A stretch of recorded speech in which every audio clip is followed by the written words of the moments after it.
ಈಗ ವಿರೋಧ ಪಕ್ಷಗಳ ಆರೋಪ ಮಾಡ್ತವೆ, ಆದರೆ ನಿಜಕ್ಕೂ ಕೂಡ ಬೊಕ್ಕಸ ಖಾಲಿ ಆಗಿ ಹೋಗಿದ್ಯಾ ರಾಜ್ಯ ಸರ್ಕಾರದ್ದು?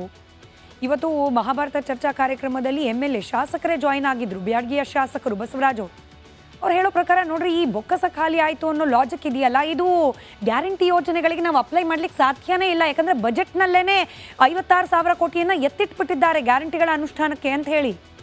ಬೊಕ್ಕಸ ಖಾಲಿ ಆದರೂ ಕೂಡ ಅಂದರೆ ಬೇರೆ ಅಭಿವೃದ್ಧಿ ಯೋಜನೆಗಳಿಗೆ ಹಣ ಇಲ್ಲ ಅನ್ನೋ ಆರೋಪ ಏನಿದೆಯಲ್ಲ, ಈ ಆರೋಪಕ್ಕೂ ನೀವು ಗ್ಯಾರಂಟಿ ಯೋಜನೆಗಳಿಗೂ ಲಿಂಕ್ ಮಾಡೋ ಹಾಗೆ ಇಲ್ಲ.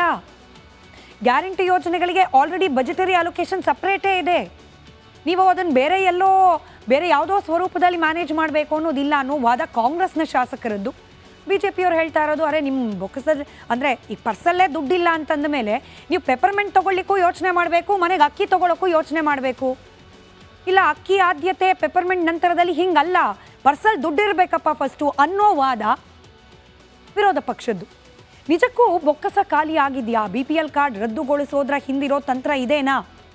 ರಾಜ್ಯ ಸರ್ಕಾರದ ಎಲ್ಲ ಯೋಜನೆಗಳಿಗೂ ಕೂಡ ಈ ಪಂಚ ಗ್ಯಾರಂಟಿಗಳಿಗೆ BPL ಕಾರ್ಡ್ ಇರೋದು ಕಡ್ಡಾಯ ಅನ್ನೋ ರೀತಿಯಲ್ಲಿದೆ. ಕೆಲವೊಂದಷ್ಟು ನಮ್ದು ಆಧಾರ್ ಕಾರ್ಡ್, ಈ ಶಕ್ತಿ ಯೋಜನೆ ರಾಜ್ಯಾದ್ಯಂತ ಉಚಿತ ಪ್ರವಾಸ ಇದೆ, ಅದು ಕೇವಲ ಆಧಾರ್ ಕಾರ್ಡ್ನ ಆಧಾರದ ಮೇಲೆ ಯಾರು ಬೇಕಾದರೂ ಆಧಾರ್ ಕಾರ್ಡ್ ಇರುವವರು ಉಚಿತವಾಗಿ ಪ್ರಯಾಣ ಮಾಡ್ಬೋದು ಅಂತಿದೆ. ಬಟ್ ಮೋಸ್ಟ್ ಆಫ್ ದ ಯೋಜನೆಗಳು ಗ್ಯಾರಂಟಿಯನ್ನು ಒಳಗೊಂಡಂತೆ ಸರ್ಕಾರದಿಂದ ಜನರಿಗೆ ಲಭ್ಯವಾಗುವಂತಹ ಅನೇಕ ಯೋಜನೆಗಳು, ಜನಪರವಾದ ಯೋಜನೆಗಳು, ಅದನ್ನು ಪಡ್ಕೊಳ್ಬೇಕು ಅಂತಂದರೆ BPL ಕಾರ್ಡ್ ಇರೋದು ಕಡ್ಡಾಯ ಆಗುತ್ತೆ.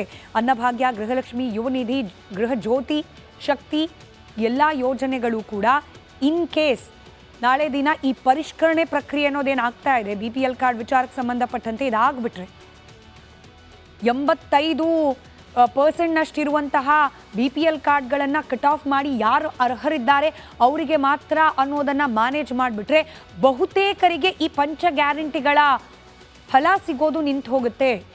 BPL ಕಾರ್ಡೇ ಇಲ್ಲ ಅಂತಂದಮೇಲೆ ಹೆಂಗೆ ಕ್ಲೈಮ್ ಮಾಡ್ಕೊಳ್ತೀರಿ ಅನ್ನೋದು ವಿರೋಧ ಪಕ್ಷಗಳ ವಾದ ಆಗಿದೆ. ಪಂಚ ಗ್ಯಾರಂಟಿಗಳನ್ನು ಪಡಿಬೇಕಾದ್ರೆ BPL ಕಾರ್ಡ್ ಅನ್ನೋದು ಕಡ್ಡಾಯವಾಗುತ್ತೆ. ಮುಂದಿನ ದಿನಗಳಲ್ಲೂ ಕೂಡ ಕಾರ್ಡ್ ಸಂಖ್ಯೆ ಕಡಿಮೆ ಆದರೆ ಫಲಾನುಭವಿಗಳ ಸಂಖ್ಯೆ ಕೂಡ ಕಡಿಮೆ ಆಗುತ್ತೆ. ಈಗ ವರ್ಷಕ್ಕೆ ಪಂಚ ಗ್ಯಾರಂಟಿಗಳಿಗೆ 52,000 ಕೋಟಿ ಖರ್ಚಾಗ್ತಾ ಇದೆ. ಸರ್ಕಾರಕ್ಕಾಗ್ತಾ ಇರುವ ಈ ಹೊರೆಯನ್ನು ತಗ್ಗಿಸೋಕೆ ಈಗ ಆಲ್ರೆಡಿ ಪರ್ಯಾಯ ಮಾರ್ಗದಲ್ಲಿ ಸಂಪನ್ಮೂಲ ಕ್ರೋಢೀಕರಣ ಮಾಡುವ ಪ್ರಯತ್ನದ ಭಾಗವಾಗಿ ತೆರಿಗೆ ಹೆಚ್ಚಳ ಮಾಡ್ತಾ ಇದೆ ರಾಜ್ಯ ಕಾಂಗ್ರೆಸ್ ಸರ್ಕಾರ. ಇದರ ಜೊತೆಗೆ ಫಲಾನುಭವಿಗಳ ಸಂಖ್ಯೆ ಕೂಡ ಕಡಿಮೆ ಆಯಿತು ಅಂತಂದರೆ ಈ ಪಂಚ ಗ್ಯಾರಂಟಿಗಳ ಅನುಷ್ಠಾನಕ್ಕೆ ಇಡಬೇಕಾದ ಅಮೌಂಟ್, ಬಜೆಟರಿ ಅಲೋಕೇಶನ್, ಅದರ ಪ್ರಮಾಣ ಕೂಡ ಕಡಿಮೆ ಆಗುತ್ತೆ. ಇದು ಕಾಂಗ್ರೆಸ್ನ ಅಸಲಿ ಉದ್ದೇಶ. ವಿರೋಧ ಪಕ್ಷಗಳ ಆರೋಪ ಇದು. BPL ಕಾರ್ಡ್ ಸಂಖ್ಯೆ ಇಳಿಕೆಯಾದರೆ ಯೋಜನೆಗಳಿಗೂ ಕೂಡ ಕೊಕ್ಕೆ ಬೀಳೋ ಸಾಧ್ಯತೆ ಇದೆಯಂತೆ. ಇದು ಸುತ್ತಿ ಬಳಸಿ ಪಂಚ ಗ್ಯಾರಂಟಿಗಳ ಸುತ್ತಲೇ ಇದೀಗ ವಿರೋಧ ಪಕ್ಷಗಳು ಕಾಂಗ್ರೆಸ್ನ ಟೀಕೆ ಮಾಡಲಿಕ್ಕೆ ಅಸ್ತ್ರವಾಗಿ ಬಳಕೆ ಮಾಡಿಕೊಳ್ತಾ ಇದೆ.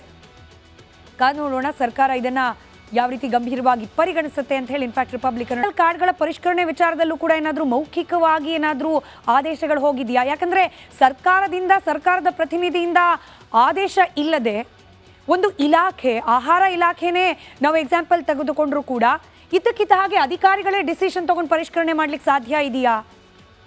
ಬಹುತೇಕ ಸಂದರ್ಭದಲ್ಲಿ ಹಾಗೆ ಮಾಡ್ಲಿಕ್ಕಾಗಲ್ಲ, ಸರ್ಕಾರ ಪ್ರಶ್ನೆ ಮಾಡುತ್ತೆ. ಹೀಗಾಗಿ ಈ ವಿಚಾರದಲ್ಲಿ ಅನೇಕ ಗೊಂದಲಗಳು ಇದ್ದೇ ಇದೆ. ರಿಪಬ್ಲಿಕ್ ಕನ್ನಡ ಕೇವಲ ಇವತ್ತಲ್ಲ, ನಾಳೆ ಕೂಡ ಇದೇ ವಿಚಾರವನ್ನು ಅಭಿಯಾನದ ರೂಪದಲ್ಲಿ ತೆಗೆದುಕೊಂಡು ಹೋಗಿ ಇಂಚಿಂಚು ಮಾಹಿತಿಯನ್ನು ಕೂಡ ಈಗಿರುವ ಗೊಂದಲವನ್ನು ಪರಿಹರಿಸೋ ನಿಟ್ಟಿನಲ್ಲಿ ವರದಿಯನ್ನು ಮಾಡುವ ಪ್ರಯತ್ನವನ್ನು ಮಾಡುತ್ತೆ. ಈಗ ಇರುವ ಮಾನದಂಡ ಏನು? BPL ಕಾರ್ಡನ್ನು ಪಾವತಿ ಮಾಡಬೇಕು BPL ಕಾರ್ಡನ್ನು ಪಡ್ಕೊಳ್ಬೇಕು ಅಂತಂದರೆ ಯಾವ ರೀತಿಯ ಮಾನದಂಡ ಇದೆ ಸದ್ಯಕ್ಕೆ ಗಮನಿಸ್ತಾ ಹೋಗೋಣ. ತೆರಿಗೆ ಪಾವತಿ ಮಾಡುವ ಜನರಿಗೆ, ಇನ್ಕಮ್ ಟ್ಯಾಕ್ಸ್ ಕಟ್ಟುವ ಜನರಿಗೆ BPL ಕಾರ್ಡ್ನ ಭಾಗ್ಯ ಇರೋದಿಲ್ಲ. ಇದು ಕೂಡ ಗ್ರಾಮೀಣ ಪ್ರದೇಶದಲ್ಲಿ ಆದಾಯದ ಮಿತಿ 12,000 ಪ್ರತಿ ತಿಂಗಳಿಗೆ ಮೀರಬಾರ್ದು. ಸಿಟಿ ಲಿಮಿಟಲ್ಲಿ ಕೊಂಚ ಜಾಸ್ತಿ. ನಗರ ನಿವಾಸಿಗಳ ಗರಿಷ್ಠ ಆದಾಯ 17,000. ಅದನ್ನು ಮೀರ್ತು ಅಂತಂದರೆ BPL ಕಾರ್ಡ್ಗೆ ಇವರು ಅರ್ಹರಲ್ಲ. ಕುಟುಂಬದ ವಾರ್ಷಿಕ ಆದಾಯದ ಲೆಕ್ಕದಲ್ಲಿ ನೋಡಿದಾಗ 1.20 ಲಕ್ಷ, 1,20,000 ಅದಕ್ಕಿಂತ ಹೆಚ್ಚು ಆದಾಯ ಇದೆ ಅಂತಂದರೆ ಇವರು ಬಡತನದ ರೇಖೆಗಿಂತ ಕೆಳಗಿದ್ದಾರೆ ಅಂತ ಹೇಳಿ ಪರಿಗಣಿಸಬಾರ್ದು. ನಿಯಮ ಇದೆ, ಇದು ಕಾಂಗ್ರೆಸ್ ಸರ್ಕಾರ ಮಾಡಿದ್ದಲ್ಲ ನಿಯಮ, ಇದು ನೆನಪಿರಲಿ. ಈ ನಿಯಮ ಇದ್ದೇ ಇದೆ, ಜಾರಿಗೆ ಬಂದಿದೆಯಾ ಅನ್ನೋದು ಪ್ರಶ್ನೆ ಬಾಕಿ ಉಳಿದಿದೆ. ಸರ್ಕಾರಿ ಮತ್ತು ಸ್ವಾಯತ್ತ ಸಂಸ್ಥೆಗಳ ಉದ್ಯೋಗಿಗಳಿಗೂ ಕೂಡ BPL ಕಾರ್ಡನ್ನು ಪಡ್ಕೊಳ್ಳಿಕ್ಕೆ ಅರ್ಹತೆ ಇರೋದಿಲ್ಲ. ಮುಖ್ಯಮಂತ್ರಿಗಳು ಕೂಡ ಇವತ್ತು ಅದನ್ನೇ ಹೇಳ್ತಾ ಇರೋದು. ಅನೇಕ ಸರ್ಕಾರಿ ನೌಕರರಿಗೇನೆ BPL ಕಾರ್ಡ್ಗಳಿದೆ ರೀ, ಅದನ್ನು ವಾಪಸ್ ಪಡೆಯೋ ಪ್ರಯತ್ನ ಮಾಡ್ತಿದ್ದೀವಿ. IT ಫೈಲ್ ಮಾಡ್ತಾ ಇದ್ದಾರೆ, ಇನ್ಕಮ್ ಟ್ಯಾಕ್ಸ್ ರಿಟರ್ನ್ಸ್ ಫೈಲ್ ಮಾಡ್ತಿದ್ದಾರೆ, ಅಂಥವ್ರಿಗೆಲ್ಲ BPL ಕಾರ್ಡ್ ಇದೆ, ಕೊಡಬೇಕಾ ಅವ್ರಿಗೆ? ಮಾಧ್ಯಮ ಮಿತ್ರರನ್ನೇ ಪ್ರಶ್ನೆ ಕೇಳಿದ್ರು ಮುಖ್ಯಮಂತ್ರಿಗಳು. ಕರೆಕ್ಟ್ ಇದೆ ಕೂಡ ಆ ಪ್ರಶ್ನೆ. 7.5 ಎಕರೆ ಭೂಮಿ ಉಳ್ಳವರಿಗೆ BPL ಕಾರ್ಡ್ ಸಿಗೋದಿಲ್ಲ. ಇದು ರೈತರಿಗೆ ಸಂಬಂಧಪಟ್ಟ ವಿಚಾರ. 7.5 ಎಕರೆ ಭೂಮಿ ಇದ್ದವರಿಗೆ BPL ಕಾರ್ಡ್ ಸಿಗೋದಿಲ್ಲ. ಅನುದಾನಿತ ಅನುದಾನ ರಹಿತ ಶಾಲೆ ನೌಕರರಿಗೂ ಕೂಡ BPL ಕಾರ್ಡನ್ನು ಪಡ್ಕೊಳ್ಳಿಕ್ಕೆ ಅರ್ಹತೆ ಇರೋದಿಲ್ಲ. ಇನ್ನು 4 ಚಕ್ರದ ವೈಟ್ ಬೋರ್ಡ್ನ ವಾಹನ, ಯೆಲ್ಲೋ ಬೋರ್ಡ್ ನಿಮಗೆ ಗೊತ್ತಿದೆ, ಟ್ಯಾಕ್ಸಿ ಚಾಲಕರು ಸಾಮಾನ್ಯವಾಗಿ BPL ಕಾರ್ಡ್ನ ಹೊಂದಿರ್ತಾರೆ. ಆದರೆ ಯಾರಿಗೆ ವೈಟ್ ಬೋರ್ಡ್ ವಾಹನಗಳನ್ನು ಇಟ್ಕೊಂಡವರಿಗೆ ಈ BPL ಕಾರ್ಡನ್ನು ಅಪ್ಲೈ ಮಾಡಲಿಕ್ಕಾಗಲಿ ಪಡೆದುಕೊಳ್ಳಿಕ್ಕಾಗಲಿ ಅರ್ಹತೆ ಇರೋದಿಲ್ಲ. ಇದ್ರ ಜೊತೆಗೆ ತಿಂಗಳಿಗೆ 450 ರೂಪಾಯಿ ವಿದ್ಯುತ್ ಬಿಲ್ ಪಾವತಿ ಮಾಡುವವರಿಗೆ, 450 ಅಥವಾ ಅದಕ್ಕಿಂತ ಹೆಚ್ಚು ವಿದ್ಯುತ್ ಬಿಲ್ ಪಾವತಿ ಮಾಡುವವರಿಗೆ BPL ಕಾರ್ಡ್ ಇರೋದಿಲ್ಲ. ಈ ಲಾಸ್ಟ್ ಕಂಡೀಷನ್ ಒಂದು ರಾಜ್ಯದಲ್ಲಿ ಸ್ವಲ್ಪ ಡೌಟ್ ಇದೆ. ಯಾಕಂದರೆ ಈಗ ಈ 200 ಯೂನಿಟ್ಗಳ ಉಚಿತ ವಿದ್ಯುತ್ ಸ್ಕೀಮ್ ಅಡಿಯಲ್ಲಿ ಈ BPL APL ಕಾರ್ಡ್ನ ಲಿಮಿಟ್ ಇಲ್ದಲೇ ಅನೇಕರು ಫಲಾನುಭವಿಗಳಾಗಿದ್ದಾರೆ. ಹೀಗಾಗಿ ಇದನ್ನು ಹೇಗೆ ಮೆಷರ್ ಮಾಡ್ತಾರೆ, ಅವರು ಬಳಸುವ ಯೂನಿಟ್ನ ಆಧಾರದ ಮೇಲೆ ಏನಾದರೂ ಮೆಷರ್ ಮಾಡ್ತಾರೆ, ಅದೊಂದು ಚಿಕ್ಕ ಕನ್ಫ್ಯೂಷನ್. ಎನಿವೆ, ಈ ಎಲ್ಲ ಮಾನದಂಡಗಳು BPL ಕಾರ್ಡ್ ಯಾರಿಗೆ ಸಿಗಬೇಕು ಅನ್ನೋದಕ್ಕೆ ಸಂಬಂಧಪಟ್ಟಂತಿದೆ. ಆದರೆ 85% ಜನ BPL ಕಾರ್ಡನ್ನು ಹೊಂದಿದ್ದಾರೆ ರಾಜ್ಯದಲ್ಲಿ. ಇದನ್ನು ಹೀಗೆ ಮುಂದುವರಿಸಲಿಕ್ಕೆ ಸಾಧ್ಯ ಇಲ್ಲ, ಪರಿಷ್ಕರಣೆ ಮಾಡಬೇಕು ಅನ್ನೋ ವಾದ. ಆದರೆ ಈಗ ವಿರೋಧ ಪಕ್ಷಗಳ ಕಡೆಯಿಂದ ಕೇಳೋಕೆ ಸಿಗ್ತಾ ಇರುವ ಆರೋಪ ಅಂತಂದರೆ ಇದು ಕೇವಲ BPL ಕಾರ್ಡ್ನ ಪರಿಷ್ಕರಣೆ ಅಲ್ಲ, ಇದು ಡೈರೆಕ್ಟ್ಲಿ ಲಿಂಕ್ ಟು ಗ್ಯಾರಂಟಿ ಯೋಜನೆಗಳ ಹೊರೆಯನ್ನು ತಗ್ಗಿಸಿಕೊಳ್ಳುವ ಸಲುವಾಗಿ ರಾಜ್ಯ ಸರ್ಕಾರ ಮ್ಯಾನೇಜ್ ಮಾಡುವ ಸಲುವಾಗಿ ಪರಿಷ್ಕರಣೆಯನ್ನು ತರಲಿಕ್ಕೆ ಹೊರಟಿದೆ. ಆ ಮೂಲಕ ಎಷ್ಟು ಕಡಿಮೆ ಜನ BPL ಕಾರ್ಡ್ನಲ್ಲಿ APL ಕಾರ್ಡ್ನಲ್ಲಿ ಇರ್ತಾರೆ ಅಷ್ಟು ಕಮ್ಮಿ ಖರ್ಚಾಗುತ್ತೆ ಗ್ಯಾರಂಟಿಗಳಿಗೆ ಅನ್ನೋ ಆರೋಪ ವಿರೋಧ ಪಕ್ಷಗಳು. ಯತ್ನ ಯಾವ ರೀತಿ ಇದೆ ಅಂತಂದರೆ, ಒಂದು ಕೈಯಲ್ಲಿ ಕೊಟ್ಟು ಮತ್ತೊಂದು ಕೈಯಲ್ಲಿ ಕಿತ್ಕೊಳ್ಳೋದು ಅನ್ನೋ ರೀತಿಯಲ್ಲಿ ಆಗ್ಬಿಟ್ಟಿದೆ. ತೆರಿಗೆಗಳನ್ನು ಹೆಚ್ಚು ಮಾಡಲಾಗ್ತಾ ಇದೆ, ದಿನನಿತ್ಯದ ಬಳಕೆಯ ವಸ್ತುಗಳ ಬೆಲೆಯಲ್ಲಿ ಏರಿಕೆ ಆಗ್ತಾ ಇದೆ. ಇಂಥ ಆರೋಪಗಳ ಸರಣಿಗೆ ಇದೀಗ BPL ಕಾರ್ಡ್ಗಳ ಪರಿಷ್ಕರಣೆಯ ವಿಚಾರ ಕೂಡ ಸೇರ್ಪಡೆಗೊಂಡಿದೆ. ವಿರೋಧ ಪಕ್ಷಗಳ ಹಾಗೆ ಜನಸಾಮಾನ್ಯರ ಆಕ್ರೋಶಕ್ಕೂ ಕೂಡ ಸರ್ಕಾರದ ಈ ಪ್ರಯತ್ನ ಕಾರಣವಾಗ್ತಾ ಇದೆ. BPL ಕಾರ್ಡ್ದಾರರಲ್ಲಿ ಅನೇಕರು, ಇನ್ಫ್ಯಾಕ್ಟ್ ರಾಜ್ಯದ ಜನಸಂಖ್ಯೆಯ ಪೈಕಿ 85% ಜನರ ಬಳಿಯಲ್ಲಿ BPL ಕಾರ್ಡ್ ಇದೆಯಂತೆ. ನೆನಪಿರಬೇಕು, ಕರ್ನಾಟಕ GST ವಿಚಾರದಲ್ಲಿ 2ನೇ ಅತಿ ಹೆಚ್ಚು GSTಯನ್ನು ಕಲೆಕ್ಟ್ ಮಾಡೋ ರಾಜ್ಯ. ಅಂಥದ್ರಲ್ಲಿ 85% ಜನ ಬಡತನದ ರೇಖೆಗಿಂತ ಕೆಳಗಿದ್ದಾರೆ ಅನ್ನೋ ಪಟ್ಟಿಯನ್ನು ಒಪ್ಪಲಿಕ್ಕೆ ಸಾಧ್ಯವಾ? ಇದೊಂದು ಪ್ರಶ್ನೆ ಬಹಳ ವರ್ಷದಿಂದ ಕಾಡ್ತಲೇ ಇದೆ.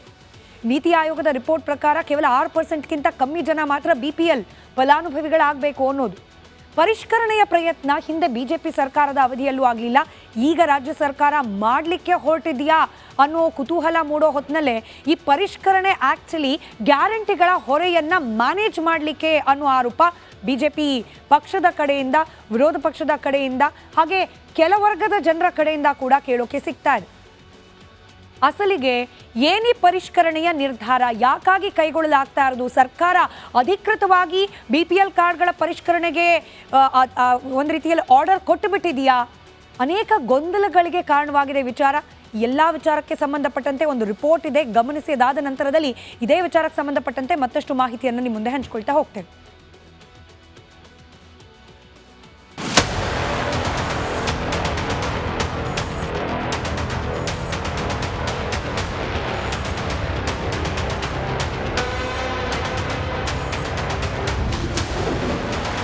ಬಡವರಿಗೆ ಗ್ಯಾರಂಟಿ, ಸರ್ಕಾರದ ಶಾಕ್. ಅನ್ನ ಭಾಗ್ಯದಲ್ಲಿ ತಿನ್ನೋ ಅನ್ನಕ್ಕೂ ಬ್ರೇಕ್.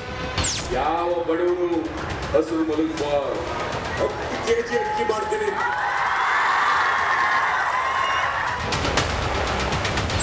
ಅನ್ನ ಭಾಗ್ಯ ಯೋಜನೆ.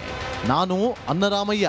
ಬಡವರಿಗೆ 10 kg ಫ್ರೀ ಫ್ರೀ ಫ್ರೀ ಅಂತ ಬಂಬಡ ಬಜಾಯಿಸಿದ್ದೇ ಬಂತು. ಸಿದ್ದರಾಮಯ್ಯ ಸರ್ಕಾರ ಹಾಗೆ ಕೊಟ್ಟು ಯೋಜನೆಯನ್ನ ಹೀಗೆ ಕಿತ್ತುಕೊಳ್ಳೋ ಕೆಲಸಕ್ಕೆ ಈಗ ಕೈ ಹಾಕಿದೆ. ಹೌದು, ನಕಲಿ ರೇಷನ್ ಕಾರ್ಡ್ ಹಾವಳಿಗೆ ಬ್ರೇಕ್ ಹಾಕ್ತೀವಿ ಅಂತಿರೋ ಸರ್ಕಾರ ಬಡವರಿಗೂ ಶಾಕ್ ಕೊಡೋಕೆ ಹೊರಟಿದೆ. ರಾಜ್ಯದಲ್ಲಿ ಈಗಾಗಲೇ 11 ಲಕ್ಷ ಕಾರ್ಡ್ಗಳನ್ನು ರದ್ದುಗೊಳಿಸಲು ಪಟ್ಟಿ ಸಿದ್ಧಗೊಂಡಿದೆ. ಇನ್ನೊಂದೆಡೆ